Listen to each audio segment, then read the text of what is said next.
నగరానికి చెందిన 21 సంవత్సరాల యువకుడు ఎలుకల మందు తిని ప్రాణాపాయ స్థితిలో ఉండగా సిప్లెక్స్ చికిత్స ద్వారా అతని ప్రాణాలు కాపాడినట్లు American cancer care CEO doctor Ravikiran Bobba తెలిపారు.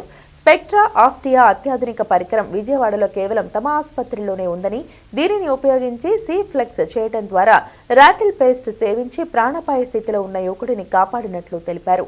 ఈ సందర్భంగా నిర్వహించిన విలేకరుల సమావేశంలో ప్రాణాపాయ స్థితిలో ఉన్న రోగికి అందించిన అత్యాధునిక చికిత్స వివరాలను ఆసుపత్రి వైద్యులతో కలిసి సీఈఓ డాక్టర్ రవికిరణ్ బొబ్బా వివరించారు. సమయానికి సరైన చికిత్స అందిస్తే ఇలాంటి ప్రమాదకర పరిస్థితిలో కూడా రోగిని రక్షించవచ్చని ఆసుపత్రి వైద్యులు తెలిపారు. ప్లాస్మా, ఎర్ర రక్త కణాలు, ప్లేట్లెట్స్, తెల్ల కణాలు అన్నీ ఉంటాయి. ఈ ప్లాస్మాలో అంటే అదొక ద్రవ పదార్థం మన బాడీలో. అందుట్లో రకరకాల టాక్సిన్స్ లేకపోతే యాంటీబాడీస్ ఇటువంటి ఎన్నో ఉంటాయి. డాక్టర్ గారు చెప్పినట్టుగా అందుట్లో ప్లాస్మా ఎక్స్చేంజ్ చేయటం వల్ల ఏంటి అంటే ఆ చెడుని తీయగలిగారు. అలాగే లివర్ కూడా సరిగ్గా పనిచేయనప్పుడు దాంట్లో ఉన్న చెడును కూడా బయటికి తీయటం కుదురుతుందన్నమాట. అలా చేయటం అనేది ఏంటంటే మన దగ్గర స్పెక్ట్రా ఆప్షియా అనే మెషిన్ ఉంది. దాని ద్వారా ఈ ప్లాస్మా ఎక్స్చేంజ్ అంటే రక్తశుద్ధి చేయడం చాలా తేలికైన పని. అది కొంచెం శ్రమతో కూడుకున్న టీం అందరూ కలిసి డాక్టర్ రంగారావు గారు, డాక్టర్ సౌజన్య గారు అందరూ కలిసి దాన్ని సక్సెస్ఫుల్గా చేసి ఆ మనిషిని బతికించడానికి చాలా తేలిగ్గా అయింది. ఇది డాక్టర్ గారు వాళ్ళు డైలీ ఒక 3 days పాటు చేశారు. దాంతోనే లివర్ పారామీటర్స్, రక్తం సంబంధించినటువంటి పీటీఐఆర్ అన్నీ కూడా చాలా ఇంప్రూవ్మెంట్ వచ్చి తను బాగా రికవర్ అయ్యాడు. అది కనుక టైంకి చేయకపోతే లివర్ ఫెయిల్ అయిపోయి ట్రాన్స్ప్లాంట్కి వెళ్ళాల్సి వచ్చేది. ట్రాన్స్ప్లాంట్ అనేది చాలా ఖర్చుతో కూడుకున్నటువంటి వ్యవహారం, ప్లస్ అది ఇమీడియట్గా దొరికేది కాదు. It's a time taking process అనమాట.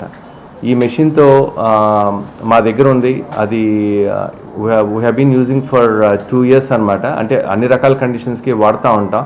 అంటే అదేంటి రక్తం గడ్డగట్టినప్పుడు అది తీయటానికి, అలానే తెల్ల రక్త కణాలు ఎక్కువైతే తీయటానికి, రకరకాల మెడికల్ ఎమర్జెన్సీస్ అంటే గిలియన్ బ్యారీ సిండ్రోమ్ అని, మైస్థీనియా గ్రేవిస్, వీటిలో కూడా ఆ మెషిన్ వాడి ఆ రక్తశుద్ధి చేయటం వల్ల ఎంతోమందికి హెల్ప్ఫుల్గా ఉంటుంది. ఇందులో స్పెషాలిటీ ఏంటంటే మామూలుగా రొటీన్గా చేసేటటువంటి డయాలసిస్ కన్నా ఇటువంటి సిప్లెక్స్ అంటాం డాక్టర్ గారు వాళ్ళు చేసినటువంటిది. ఆ సిప్లెక్స్ చేయటం వల్ల ఆ మోర్టాలిటీ అనేది తగ్గించడానికి ఇంకా ఎక్కువ ఆస్కారం అనేది ఉంటుంది అనమాట. రొటీన్గా అంతా డయాలసిస్ ద్వారా చేస్తూ ఉంటారు. ఇది అడ్వాన్స్డ్ మెషిన్. ఇప్పుడు ఇది స్టాండర్డ్ ఆఫ్ కేర్ అవుతుంది. ఇండియాలో కూడా చాలా పెద్ద పెద్ద ప్లేసుల్లో చేయగలుగుతున్నారు. అటువంటిది డాక్టర్ రంగారావు గారి సారథ్యంలో ఇవన్నీ మనం విజయవాడలో కూడా చేయగలుగుతున్నాం అనమాట. సో ఇటువంటి అవకాశం వచ్చినందుకు మేము కూడా ఆ పేషెంట్కి హెల్ప్ చేయగలిగాం. అతను సక్సెస్ఫుల్గా ట్రీట్మెంట్ తీసుకొని ఇంటికి వెళ్ళగలిగే పరిస్థితికి వచ్చారనమాట. So patient 21 year old male patient అండి. రీసెంట్లీ ఏదో ఇంట్లో గొడవల కారణంగా ఈ రొడెంటిసైడ్ అంటే ఈ ఎలుకల్ని నివారించడానికి యూజ్ చేసే పేస్ట్ని తినటం జరిగింది. దీనివల్ల లోకల్లీ ఒక హాస్పిటల్లో అడ్మిట్ అయి ఉన్నారు. అక్కడ 3 రోజులు వైద్యం తర్వాత లివర్ ట్రాన్స్ప్లాంట్ అనేది చేయాలి అని చెప్పి వాళ్ళు చెప్పేటప్పటికి, కండిషన్ కూడా సీరియస్ అవుతుందని చెప్పేటప్పటికి వాళ్ళు నెక్స్ట్ మన దగ్గరికి వచ్చారు పేషెంట్ వాళ్ళు. సో మన దగ్గరికి వచ్చేటప్పటికే పేషెంట్ లివర్ కండిషన్ అనేది ప్రోగ్రెసివ్గా డ్యామేజ్ అనేది కనపడతా ఉన్నాయి రిపోర్టుల ప్రకారం. సో ఆ ప్రోగ్రెషన్ కనుక అట్లానే వెళ్తూ ఉంటే నిజంగానే liver transplant at the same time condition serious ఉండటం వల్ల మన దగ్గర ప్లాస్మా ఎక్స్చేంజ్ అనేది అవైలబుల్గా ఉండటం వల్ల ఆ సెషన్ స్టార్ట్ చేయగానే పేషెంట్కి ఎక్సలెంట్ రెస్పాన్స్ వచ్చిందండి.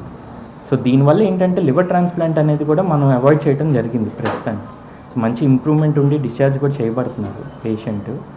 సో కరెక్ట్ టైంకి మనం కనుక ప్లాస్మా ఎక్స్చేంజ్ అనేది చేయగలిగితే చాలామంది పేషెంట్స్కి ఈ రొడెంటిసైడ్ పాయిజనింగ్ వల్ల లివర్ డ్యామేజ్, లివర్ ఫెయిల్యూర్లో ఎండ్ అయ్యే పేషెంట్స్కి ప్లాస్మా ఎక్స్చేంజ్ ద్వారా ఎక్సలెంట్ రెస్పాన్స్ అనేది మనం ఇవ్వగలం. సో మెయిన్లీ ఈ ప్లాస్మా ఎక్స్చేంజ్ ఏ టైంకి and at the same time ఏంటంటే ఇది కరెక్ట్ టైంకి అందే వైద్యం. కొంతమంది సివియర్ ఉన్న పేషెంట్స్కి అట్లీస్ట్ లివర్ ట్రాన్స్ప్లాంట్ చేసే టైంలో ఒక బ్రిడ్జ్ లాగా మనకి ఎక్స్టెండెడ్ సర్వైవల్ అనేది కూడా బెనిఫిట్ ఉంటుంది ప్లాస్మా ఎక్స్చేంజ్ వల్ల.